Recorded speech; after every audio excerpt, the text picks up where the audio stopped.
겠습니다. 성경 말씀은 사도행전 20장 17절에서 24절 말씀입니다. 한 절씩 교독하고 마지막 24절은 다 함께 하겠습니다. 바울이 빌라도에서 사람을 에베소로 보내어 교회 장로들을 청하니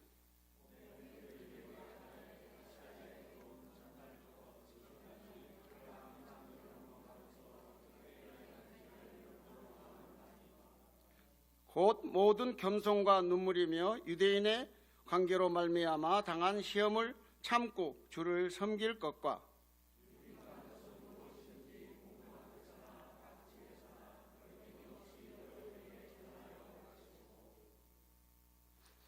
유대인과 헬라인들에게 하나님께 대한 회개, 우리 주 예수 그리스도에 대한 믿음을 증거할 것이라.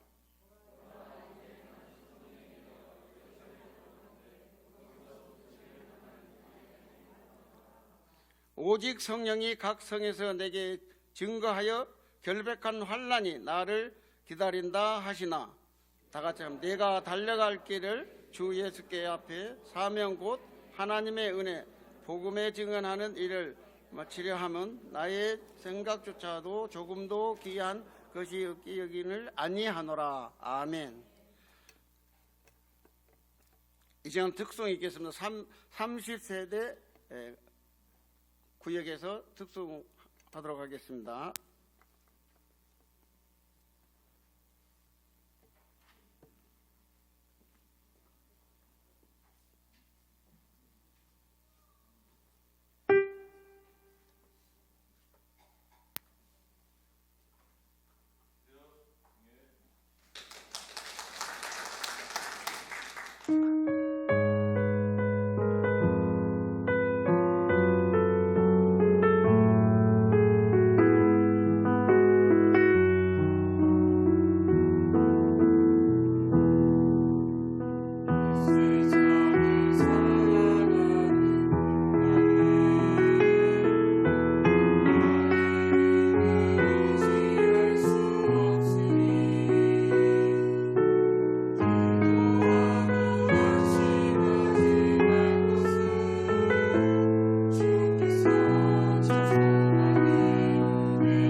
이 시간은 선교사님을 소개하겠습니다. 선교사님은 최선욱 선교사님, 남아공에서 사역하고 계십니다.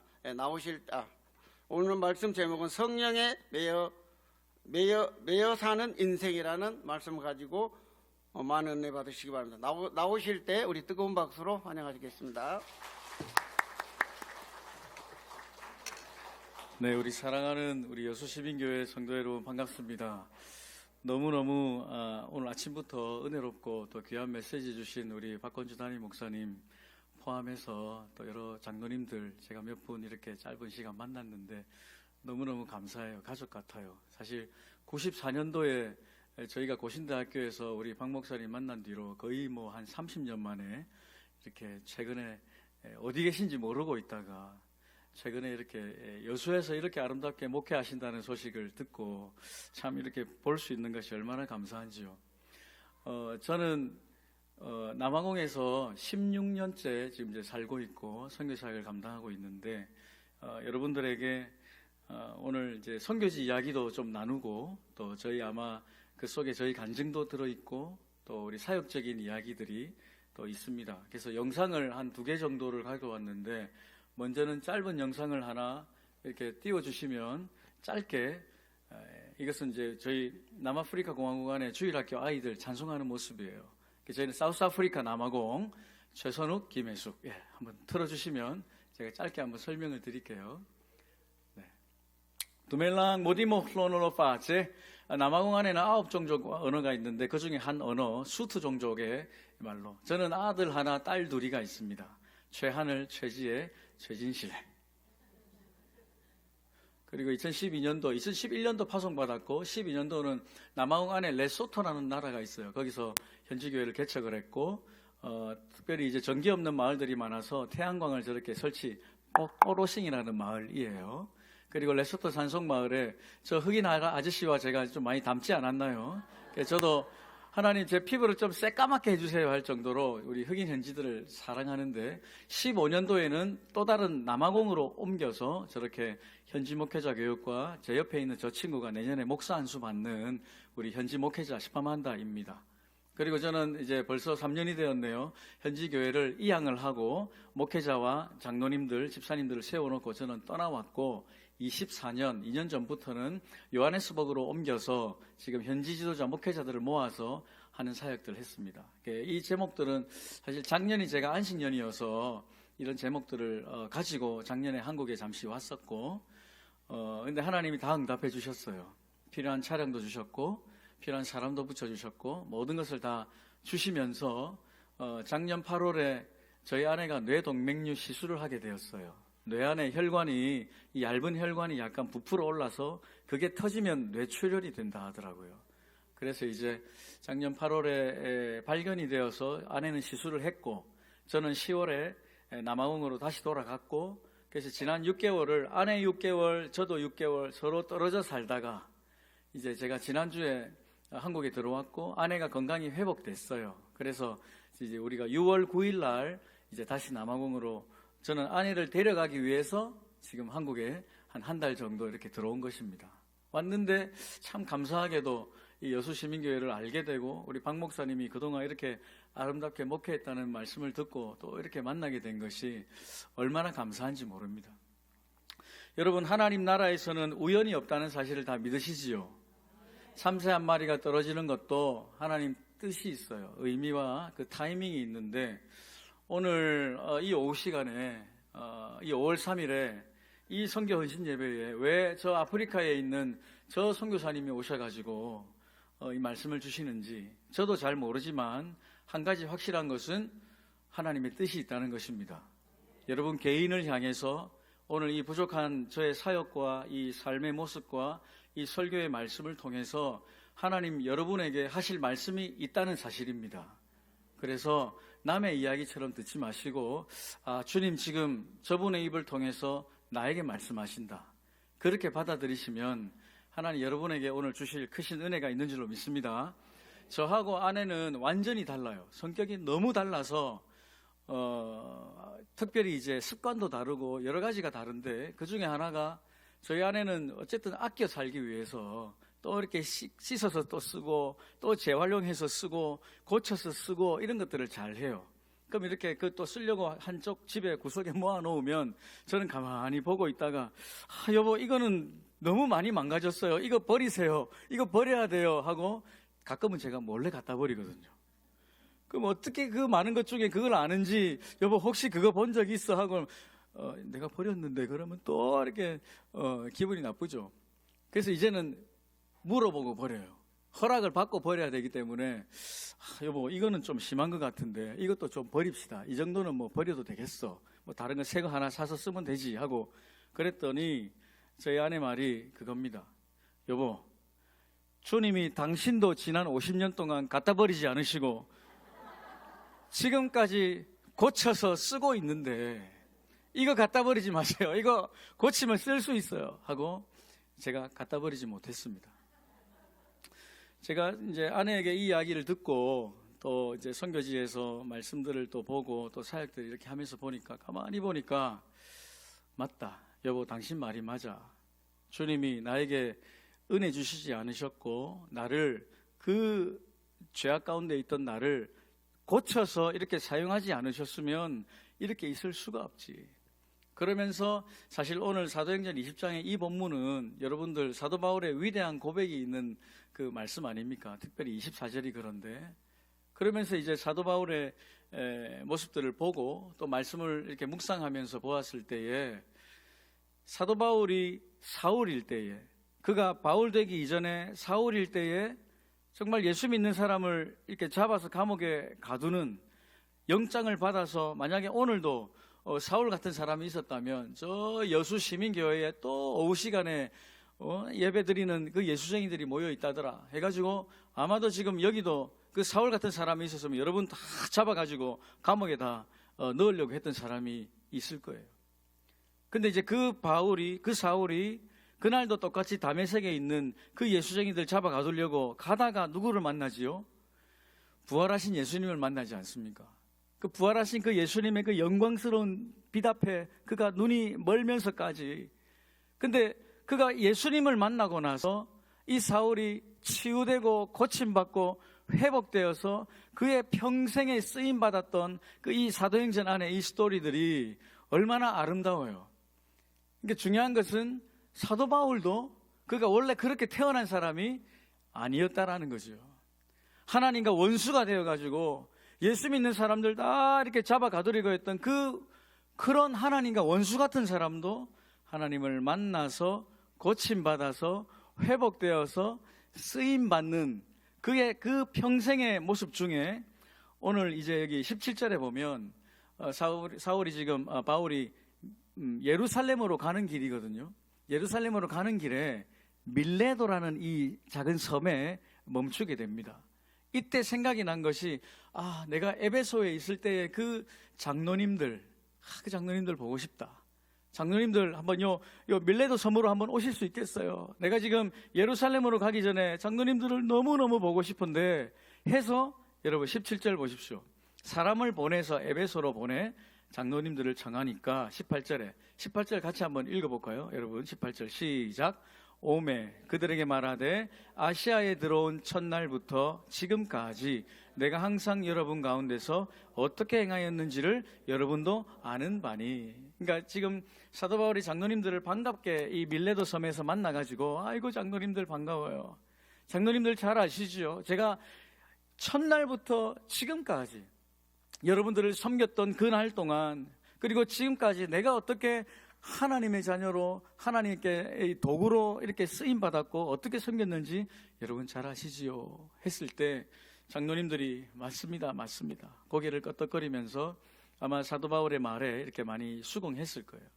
그래서 요 19절부터 나오는 요 몇 가지 모습들은 사실 사울일 때의 모습이 아니라 그가 다메섹 도상에서 부활하신 예수님을 만난 이후로 완전히 고침받아가지고, 정말 나중에 여기 보면 성령에 매여 이렇게 표현들이 나오는데, 정말 성령에 매여 살아갔던 이 사도 바울의 일평생의 여러 모습들이 있는 거예요.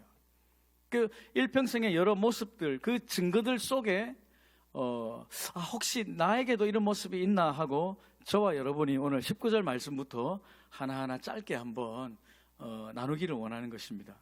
19절 한번 읽어볼까요? 19절입니다. 시작.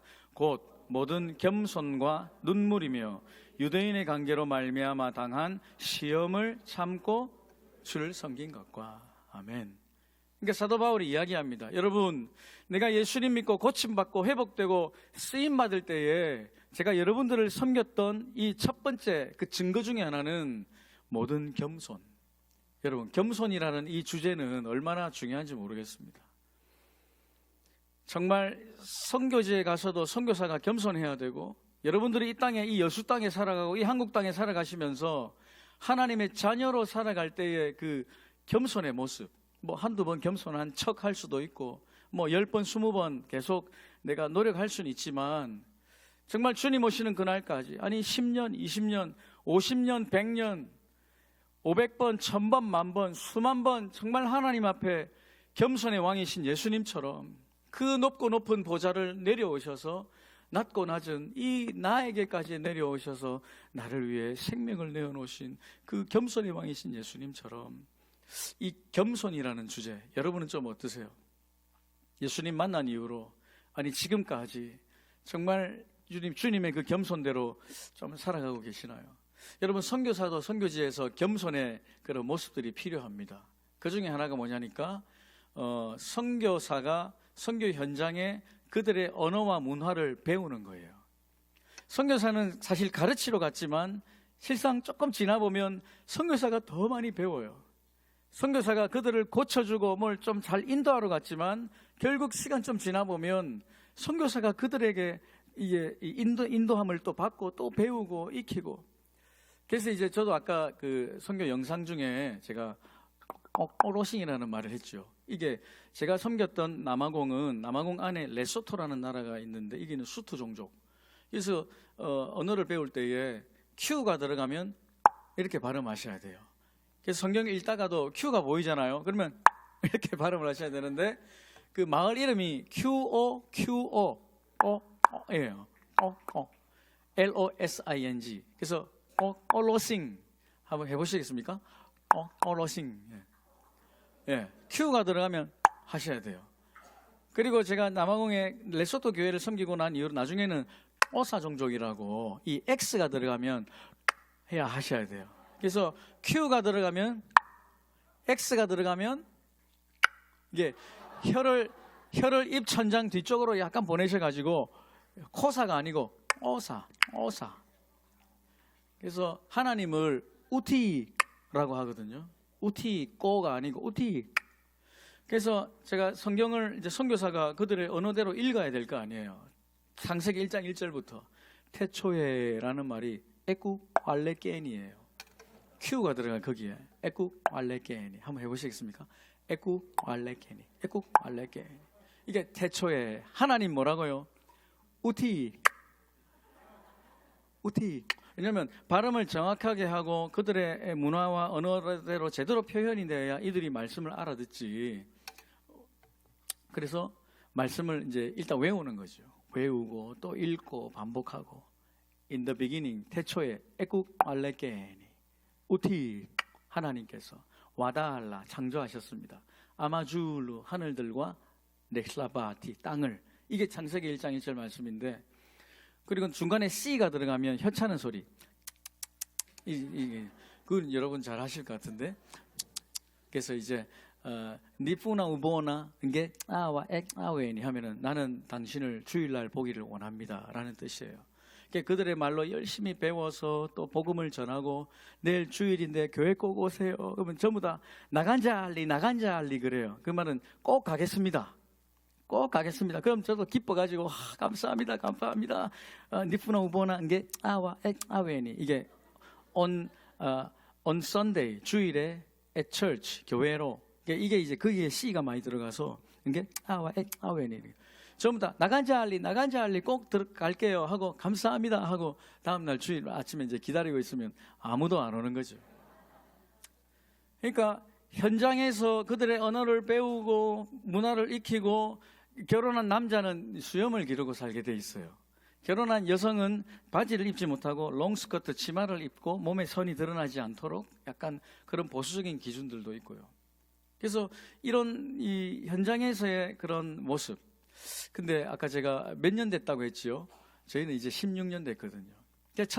해에 1년째, 2년째 열심히 막 공부하고 언어를 외우고 요한복음 3장 16절 막 이런 것도 우리가 달달달 외워가지고 또 표현을 하고 그러면 저희들이 전부 다 이야 저 차이니즈가 저 중국 사람이 우리 종족말을 하다니 하고 다 놀래죠. 많이 놀래고 해외 나가보면은 우리 코리아가 잘 없어요. 우리는 무조건 중국 사람이에요. 그래서 닝칭 총창 하거든. 니하오 하면서 막 우리 아시아 사람들은 이제 보통 그렇게 부르는데, 그러니까 그것 가운데 그들을 사랑하고 정말 하나님 내가 이들을 영혼 구원하고 섬기기 위해서 좀 잘하고 싶은데 도와주세요. 그래서 제가 첫 해에 나갔을 때 그 첫 겸손, 주님 제가 저들과 똑같이 되고 싶어요. 피부도 똑같이 되게 해주시고 이들이 저를 외국인 취급하는데 저도 저들 중에 하나가 되고 싶어요. 가족이 되고 싶어요. 이제 그 간절한 마음으로 나아갔는데 이렇게 살다 보면 강도도 당하고 저들은 우리를 몰라주죠. 선교사들이니까 뭐 돈이 있나 보다 그러면서 또 해코지도 하고. 그러니까 그런 상황 속에서 이제 저희가 이렇게 5년, 10년, 15년 이렇게 살다 보니까 이제 우리도 조금 익숙해진 거예요. 그리고 오늘 이 말씀 앞에 사도 바울이 모든 겸손으로 첫날부터 지금까지 정말 겸손하게 그가 섬겼다는 이 말씀 앞에 저희 아내하고 저는 기도 제목이 그거예요. 하나님, 우리가 이제는 어떻게 서바이벌 하는 줄도 알고 어떻게 아프리카에서 살아갈 줄도 알고 그들의 언어도 좀 알고 문화도 아니까 이제는 좀 대충 해서 살아갈 수 있을 것 같은데, 주님, 우리가 이번에 다시 돌아가면 주님께서 나에게 주셨던 그 첫 은혜, 첫 겸손, 그 첫 사랑과 그 첫 열정으로 똑같이 저들을 겸손하게 섬길 수 있을까요? 여보, 우리가 그렇게 할 수 있을까? 저희의 기도 제목은 이거예요. 그래서 여러분들이 모든 선교사님들도 뭐 비슷하겠지만 부족한 저희들을 위해서 기도해 주실 때는 이 겸손이라는 주제를 가지고 하나님, 저 선교사님이 다시 돌아가서 다시 겸손하게 잘 섬기게 하여 주시옵소서. 그렇게 기도해 주시길 바랍니다. 그래서 한 번 겸손, 영원한 겸손이 되도록.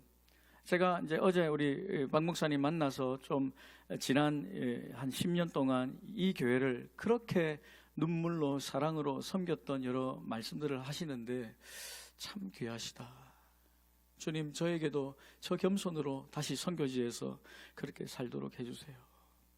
그러니까 겸손한 성도들이 많이 있는 교회는 하나님 앞에 복을 받고 주님께 큰 축복, 귀하게 쓰임 받는 줄로 믿습니다.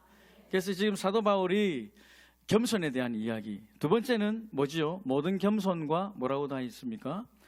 눈물이며, 이 눈물은 눈물의 기도를 의미합니다. 여러분, 사도 바울은 얼마나 똑똑한 사람입니까? 얼마나 학교로 치면은 뭐 서울대학교, 미국의 하버드 대학교, 아니면 전 세계의 유수의 여러 박사 학위를 땄던 사람처럼 그런 뭐 가말리아 문해생으로서 그 당시 당대 최고의 그 사람 아니겠습니까?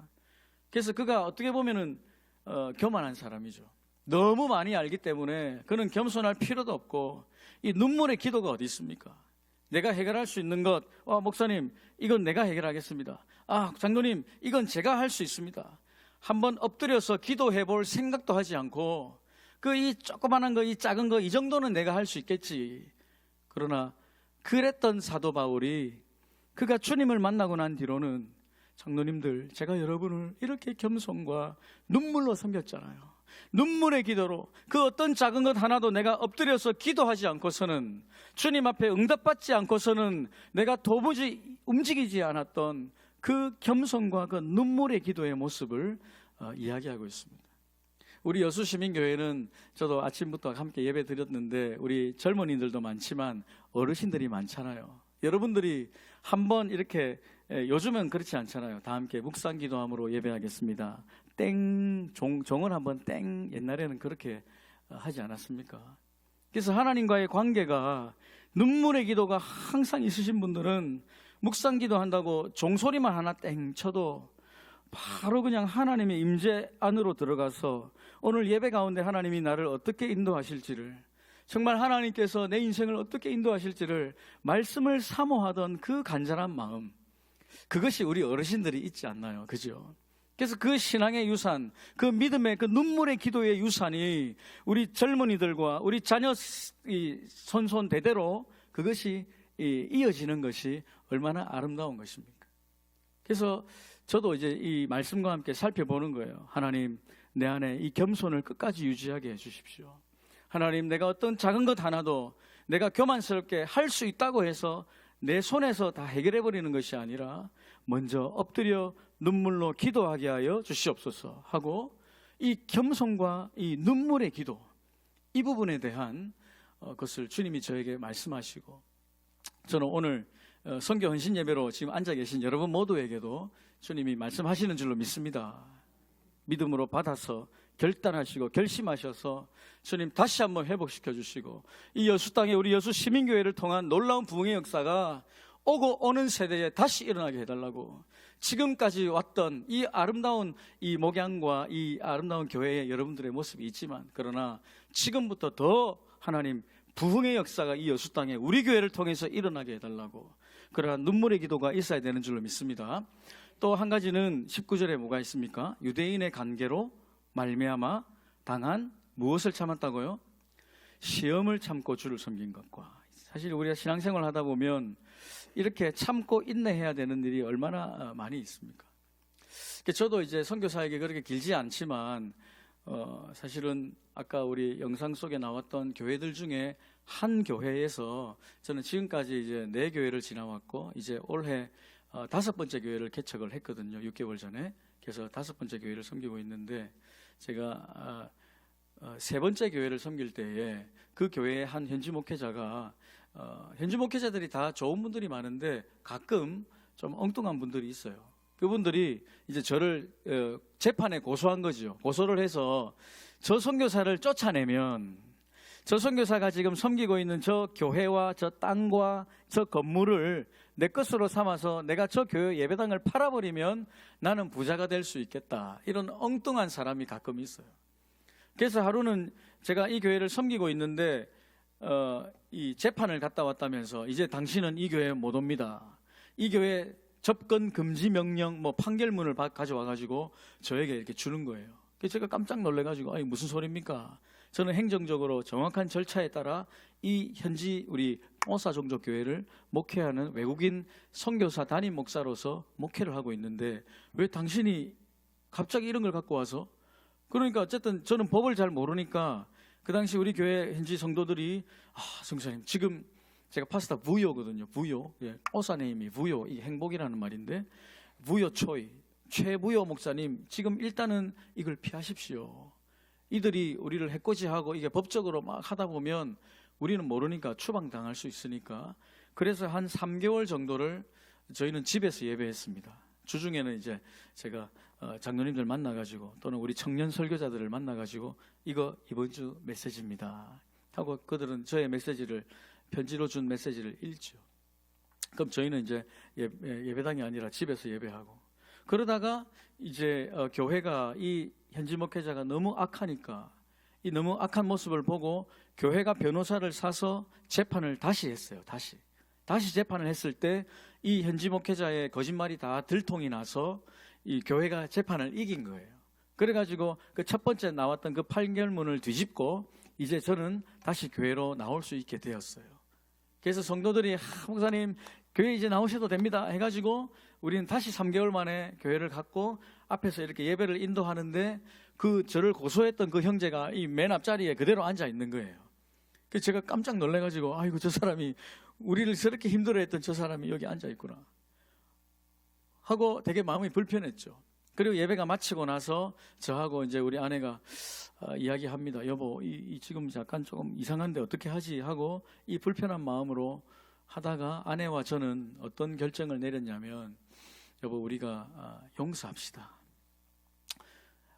화해합시다, 악수합시다, 안아줍시다 해서 저희들을 힘들게 했던 그 현지 목회자를 우리가 용서했고, 다시 이제 그러고 나니까 하나님 우리에게 평안한 마음을 주셨고, 때가 되어서 그 형제도 하나님이 멀리 또 보내셨어요. 그래가지고 제가 이제 이 현지 교회를 총 8년을 목회를 하고, 아까 영상에 보였던 리빙워터 교회인데 그 교회에 청년 설교자 2명과 장로님 2분, 남집사, 여집사 5명씩 총 10분을 세워놓고 저는 이제 23년이니까 이제 3년이 됐죠. 3년 전에 이 교회를 이제 떠났죠. 현지 교회 성도들이 스스로 11조와 감사헌금과 재정적으로 독립이 되었기 때문에 그렇게 했습니다. 제가 왜 이 말씀을 드립니까? 우리가 신앙생활 가운데에 참고 힘들고 어려운 일들이 많이 있죠. 혹시 여러분들 이 자리에 목사님 저는 도저히 못 참겠습니다.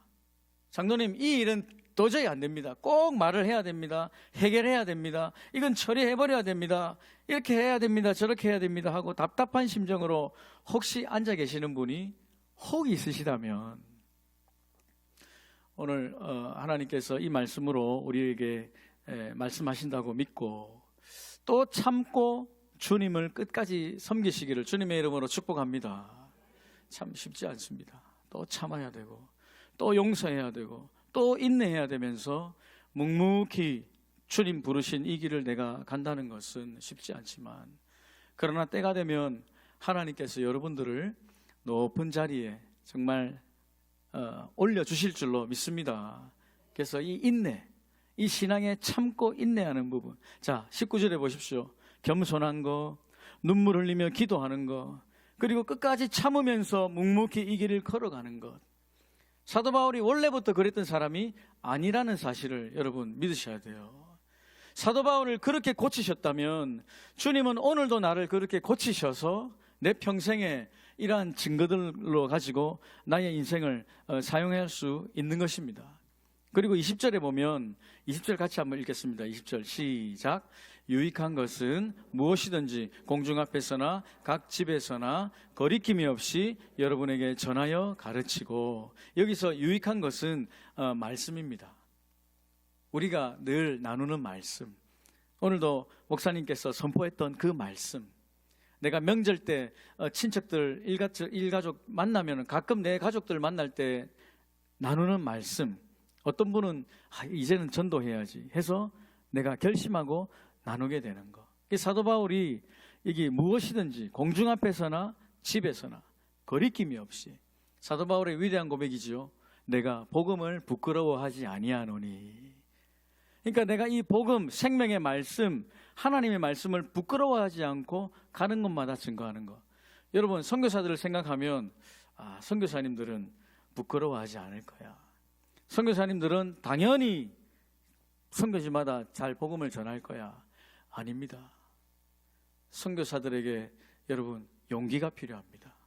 선교사도 말씀 전하기 직전에 두렵고, 선교사도 해코지 당할까 봐 도망가기도 하고, 이 복음을 부끄러워하지 아니하노니 하는 이 사도 바울의 이 고백대로 살아가기가 힘들 때가 많이 있어요. 제가 아까 갖고 온 그 두 번째 영상이 저희가 사역했던 교회의 장례식 영상인데 한번 틀어주시겠어요? 장례식 예배가 되면 저희도 교회에 온 성도들이 이제 저렇게 이제 모이기 시작하는데, 이 한국은 3일장이잖아요. 보통 3일장. 근데 이제 남아공 같은 경우는 한국보다 땅이 12배가 큽니다. 예, 영상 한번 틀어주시면, 우리가 앞에 있는 사회하시는 분이 저희 교회 남자 집사님이고, 저 가운데 관을 중심으로 함께 찬양하고 춤추며 노래하는 저분들이 우리 여전도회 성도들이에요. 그리고 이게 교회 예배당, 아까 제가 이양했던 리빙워터 교회인데, 저 뒤에 있는 분들은 다 이제 일가 친척들과 마을 이웃 사람들, 그리고 저 앞에 있는 앉아 있는 분들은 유가족들이에요. 장례식 예배를 드리면 저렇게 유가족들을 중심으로, 교회 성도들을 중심으로 예배가 이렇게 쭉 진행이 되는데, 저희가 평소에는 한 50-60명 정도 출석을 해요. 근데 저렇게 장례식 예배를 하면 저 뒤에 있는 많은 성도들이 같이 오는 거죠. 많은 성도들이 함께 와서 우리가 한 150명 정도? 많은 사람들이 모여요. 그러니까 이렇게 모이면은 이제 저는 그들을 모르고, 그들도 그냥 장례식 때문에 3일 걸려서, 5일 걸려서, 일주일 걸려서, 2주일 걸려서 온 일가 친척들이에요. 근데 그들이 저 장례식 예배에 온 이유는 저 관 속에 누워있는 저 사람, 저 시체, 저 사람이 할아버지이기도 하고 할머니이기도 하고 고모이기도 하고 삼촌이기도 한데 이제 와서 어떻게 보면 출석 도장 찍은 거예요. 할아버지 저 장례식에 왔어요 하고 그 관 속에 누워있는 그 할아버지 시신에게 말을 해요. 할아버지 저 왔어요. 또는 할머니 저 꼭 장례식 참석했으니까 저를 기억해 주세요. 왜냐하면 아프리카에는 여러분 많은 분들이 예수님을 믿는 것 같은데 나와 하나님 사이에 우리는 예수 그리스도가 구원자로 있지만 많은 흑인들이 대부분이 하나님과 내 사이에 누가 있냐면 조상신이 있어요. 조상신. 그래서 사람이 죽으면 이 몸은 여기 있지만 이 영혼은 떠돌아다니면서 내 옆자리에 있기도 하고 내 직장에 따라오기도 하고 뭐 막 날아다닌다고 생각을 해요. 그러면서 내가 이렇게 제사를 잘 지내거나 뭘 좀 잘하면 나에게 복을 준다고 믿어요.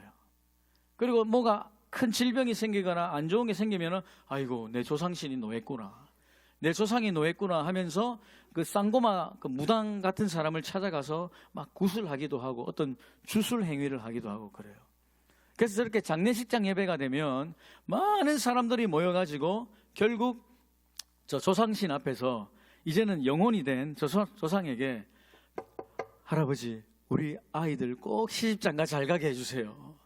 또는 할머니 이번에는 꼭 좋은 직장에 취직되게 해주세요. 그러니까 장례식 예배에 온 이유 자체가 복을 받으러 오는 거예요. 복을 받으러. 그러니까 선교사가 이제 저 장례식 예배 때 이제 제가 말씀을 전하거든요. 마지막에는 말씀을 전할 때 그 앉아 있는 분들이 대부분 그런 마음으로 앉아 있어요. 그리고 중간중간에 보면 새까만 얼굴에 하얀 그 밀가루 같은 반죽을 얼굴에 탁 바르라서 눈을 동그랗게 저를 쳐다보는 무당들이 있어요. 우린 그들을 쌍고마라고 부릅니다. 그 쌍고마 무당이 저를 바라보고 그럼 저는 이들이 믿는 아까 그 이야기, 조상신 이야기. 그래서 제가 막 그들에게 복을 막 주기를 바라고 이렇게 가만히 앉아 있는데 그때 저에게 필요한 게 용기예요. 하나님, 저들이 지금 아무것도 모르고 여기 앉아가지고 저 죽은 저 시체가 영혼이 된 저 영혼이 하나님을 저들을 대신 만나서 복을 준다고 믿는데 주님 저에게 용기를 주세요. 이 시간 복음을 전하게 해주세요. 그래서 저는 그들에게 몰레니 닌자니 남슬라한제 여러분 오늘 잘 왔습니다. 어땠습니까? 그 바발로 루카티 by the grace of God 하나님의 은혜로 여러분들이 이렇게 왔는데 저는 바로 히브리서 9장 27절 사람이 한 번 죽는 것은 정해진 것이고요. 그 후에는 뭐가 있다고요? 심판이 있지요. 재판이 있지요. 하나님의 그 백보자 심판이 있지 않습니까? 그래서 제가 그렇죠. 여러분 지금 관 속에 누워있는 저 할아버지, 저 할머니, 저 시체의 가족으로 지금 와서 저 영혼이 지금 여러분들을 막 돌아다니면서 복 준다고 믿지요. 그러나 성경은 이렇게 말합니다. 히브리서 9장 27절을 선포하고 그리고 이 사람도 그가 죽기 전에 예수님을 영접했고 예수 그리스도의 보혈로 그가 죄 용서 받았던 사람이면 그는 더 이상 떠돌아다닐 필요가 없는 사람이에요. 하나님 품에 저 천국에 영원토록 안겨있는 줄로 믿습니다 하고 저는 복음을 전하는 거예요. 저렇게 훌륭한 조상이라 하더라도 그가 이 땅에 살아있는 동안 예수님을 모르고 십자가를 모르고 주님의 보혈을 모르고 죄 용서 받지 않았던 사람이라면 죄송하지만 그의 생명도 하나님 손에 달려있는 거예요. 그는 지옥 심판을 받아 마땅한 사람이 되는 거예요. 그래서 제가 이렇게 막 이야기하면 저 장례식 예배 현장에서 흑인들이 눈을 동그래가지고 저 중국 사람이 도대체 무슨 말을 하는 거야 하면서 가만히 보고 저도 그들에게 이야기해요. 여러분 그동안 그렇게 믿어왔는데 오늘 이 복음의 메시지를 듣고 보니 여러분 어떻습니까? 마음을 여시기 바랍니다. 오늘이라도 지금이라도 여러분 마음을 열고 예수님을 영접하면 여러분은 하나님의 자녀가 되는 것입니다 하고 저도 용기를 내서 한번 손을 들어보시길 바랍니다. 마음을 여셔서 그러면 이제 전부 다 조상신 믿는 공동체인데 이 마음을 열기가 어렵잖아요. 이 용기가 내기가 어렵거든요. 그러나 그들 가운데는 그날에 구원받기로 작전된 영혼들은 구원받는 줄로 여러분 믿으시길 바랍니다. 그래서 선교 현장에서 필요한 이것들 그러니까 사도 바울이 내가 복음을 부끄러워하지 아니하노니 이런 메시지 자체가 엄청난 신앙 고백인 거예요. 그는 복음을 부끄러워했던 사람 아닙니까? 그 예수 그리스도를 제대로 몰랐던 사람 아닙니까? 구약의 율법에만 의지해서 그의 신념에만 의지해서 살아갔던 사람 아닙니까? 그랬던 그가 오늘 19절 20절 겸손하게 눈물의 기도로 그리고 인내하며 끝까지 묵묵하게 가는 것, 그리고 20절에 유익한 이 생명의 말씀을 부끄러워하지 아니하고 담대하게 그리낌 없이. 여러분도 혹시 내 주변에 친구, 일가 친척, 부모, 친족들 중에 이번에는 복음 전해야지, 이번에는 꼭 전도해야지, 그런 마음들을 먹고 계실 텐데, 여러분 부끄러워하지 마시고 그리낌 없이 사도 바울을 고치시고 사용하셨던 것처럼 여러분도 귀하게 쓰임받는 복음의 도구들 다 되시기를 바랍니다. 그리고 이제 마지막으로 한 가지 더 나눌 것은 여러분 22절입니다. 22절 그리고 24절인데 한번 읽겠습니다. 22절입니다. 시작. 보라, 이제 나는 성령에 매여 예루살렘으로 가는데 거기서 무슨 일 당할는지 알지 못하노라. 그리고 24절입니다. 시작. 내가 달려갈 길과 주 예수께 받은 사명 곧 하나님의 은혜의 복음을 증언하는 일을 마치려 하면은 나의 생명조차 조금도 귀한 것으로 여기지 아니하노라. 아멘. 사도 바울의 입으로 직접 이야기합니다. 22절. 이제 나는 성령에 매여 예루살렘으로 가는데, 그가 다메섹 도상에서 부활하신 예수님을 만난 이후로 지금까지 성령께서 이끌어 오시는 그 모습 그대로 사역을 하다가 지금 이제 예루살렘으로 가기 직전이에요. 여러분, 성령에 매여 성령의 충만, 성령의 은혜, 말씀 충만, 은혜 충만하면 어떠세요? 하나님께서 내 인생을 활짝 열어주실 것 같고 정말 모든 놀라운 기적들이 일어날 것 같죠. 그렇죠. 성령께서 역사하시면 그런 일들도 일어나는 줄로 믿습니다. 근데 성령께서 오셨을 때 우리 아프리카가 그래요. 흑인들은 이렇게 치유와 회복과 이런 놀라운 기적들에 이게 많이 그 성령 사역들을 많이 하거든요. 그래서 제가 이제 강조하는 것 중에 하나가 그거예요. 여러분, 성령이 내 안에 충만히 오시면 성령은 나를 정상적인 모습으로 다시 돌려놓는다. 성령은 나를 다시 정상적인 삶을 살게 하는 영이에요. 정상적인 삶을 살게 하는 영. 선교사가 정상적인 삶은 무엇일까요? 선교 현장에서 열심히 기도하고 복음 전하고 또 신방 다니면서 하는 거죠. 우리 담임 목사님의 성령 충만한 모습은 무엇일까요? 지난 10년 동안 저렇게 신실하게 사역하고 섬겨오신 우리 박 목사님의 모습을 보면 아마 여러분 아실 거예요. 우리 아버지로서의 성령 충만한 모습은 무엇일까요? 정상적인 모습. 아버지는 자녀들 속을 썩여도 또 그들이 잠가고 있을 때 몰래 들어가서 머리를 잡든지 발을 잡든지 축복하고 또 기도해 주는 거죠. 엄마로서의 정상적인 삶도 그렇게 자녀를 위해서 뒷바라지하면서 끝까지 기도로 묵묵하게 사랑하고 섬기는 거. 오늘 우리 목사님 말씀대로 부모의 모범이 자녀들의 인생을 이렇게 이끌어가듯이 부모로서의 정상적인 부모로서의 모습은 성령이 충만하게 임할 때에 정상적인 모습이 나오는 거거든요. 자녀도 이제는 머리 굵어졌다고 내 엄마 아빠 무시할 것이 아니라 정말 성령이 충만하고 은혜가 충만한 자녀들은 아버지를 공경할 줄 아는 거죠. 부모를 무시하지 않고, 그래서 이 땅에서 정말 잘 되는 장수의 복을 누리는 거죠.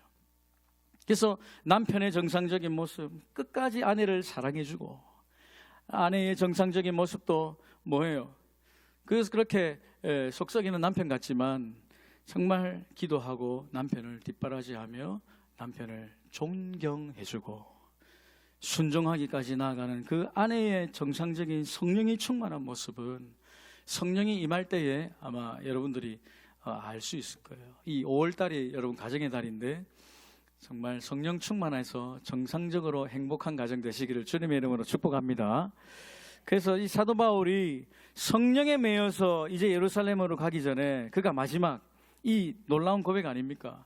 장로님들, 제가 나의 달려갈 길과 그리고 은혜의 복음, 주님께 받은 이 하나님의 은혜의 복음을 증거하는 이 일을 제가 앞으로 끝까지 갈 건데 그때 저는 내 생명도 조금 더 귀한 것으로 여기지 않을 것입니다 라고 이야기하니까 장로님들이 또 얼마나 놀랐을까요? 사실 생명이 얼마나 중요합니까? 아까 제가 보였던 우리 아들 하나 딸 둘은 지금 이제 아들은 2000년생이고 딸은 2002년생 2004년생이에요. 그래서 아이들이 이제 다 대학생이 되었고 첫째가 지금 올해 26이 되었는데 이 아이가 사실 9살 때 백혈병으로 저희가 그 당시 거제도에서 교회를 섬겼는데 서울 성모병원까지 한 3년 병원 생활을 왔다 갔다 했었습니다.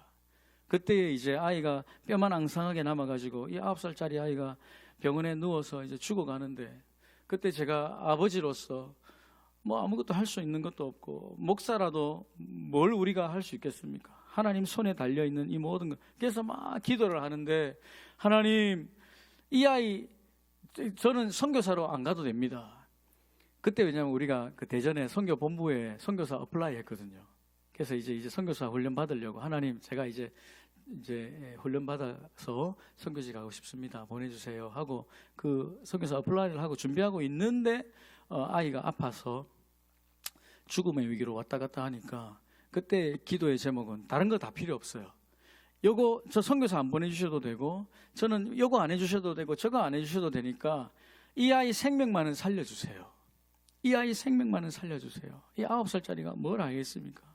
그리고 주님 살려주실 때 뭐 얘가 막 뭐 90살 100살까지 안 살아도 되니까 최소한 학교도 졸업해보고 좀 대학도 가보고 이 아이가 시집 장가가고 또 아빠도 돼보고 뭐 이런 짧은 인생을 어쨌든 하나님 손에 좀 쓰임 받다가 주님 나중에 데리고 가셔도 되니까 지금 이 생명을 살려주십시오 하고 저하고 아내가 얼마나 이 생명이 귀하잖아요.